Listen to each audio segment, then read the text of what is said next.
जय जय रघुवीर समर्थ श्रीराम समर्थ. श्लोक नंबर 19.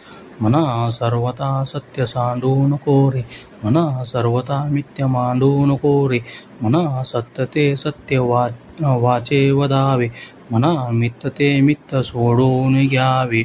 अर्थ: हे म्हणा कोणत्याही परिस्थितीत, अगदी संकटाच्या वेळीही सत्य कधीही सोडू नको. हे म्हणा खोटे कधीही आचरणात आणू नको किंवा जीवनात खोट्या गोष्टींना थारा देऊ नको. जे सत्य आहे तेच वाचा मुखाने बोलावे, सत्याचे समर्थन करावे आणि जे खोटे किंवा असत्य आहे ते निष्ठेने सोडून घ्यावे, त्याचा त्याग करावा. तात्पर्य: या श्लोकातून समर्थ रामदास स्वामी मनाला सत्यनिष्ठ राहण्याचा संदेश दिला आहे. खोटे बोलणे किंवा असत्याच्या मार्गाने जाणे हे मनाला अधोगतीकडे नेते, म्हणून जीवनात नेहमी सत्याचा पुरस्कार करावा. असेच नवनवीन श्लोक ऐकण्यासाठी आपल्या श्री समर्थ कृपा 07 या चॅनलला लाईक करा, शेअर करा, सबस्क्राईब करा. जय सद्गुरू.